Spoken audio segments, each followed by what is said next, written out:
A Pauls Valley man has made history for a Mayo Clinic in Arizona after undergoing a triple transplant surgery coordinated between 3 surgical teams.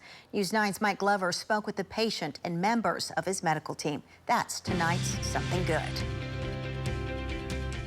Growing up, Doyle Duke saw himself hitting runs on the baseball field. Little did he know his biggest hit would be all the way in Phoenix, Arizona at the Mayo Clinic. I probably wasn't good enough for pros, but I would have played the minor league system to death. Growing up, Doyle loved playing sports. I made a mistake and I forgot to get my physical for football. That was in 1984, and the advice from that physical would change Doyle's life forever. Take him out of everything.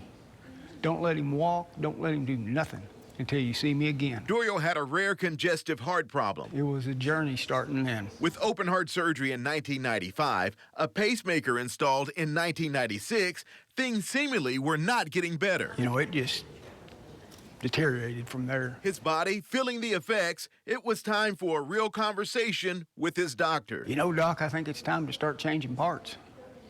And my wife just said, "Oh, Doyle, hush."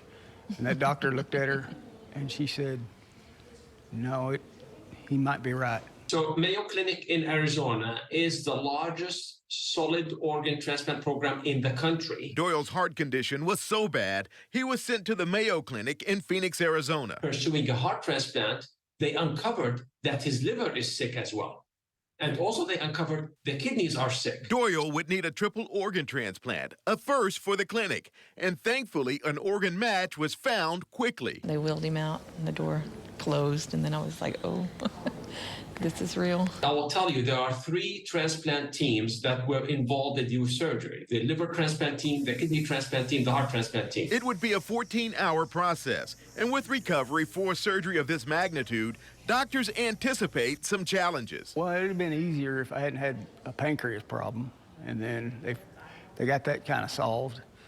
And then my spleen ruptured. Through it all, Billy never left her husband's side. And it grew me a lot closer to her because I knew she had my back. Now back in Pauls Valley, the couple are now advocates for organ donations. Every organ donor saves up to 8 lives. And my donor is my hero. To become an organ donor in Oklahoma, we'll have a link with this story on our website. I'm Mike Glover for Oklahoma's Own.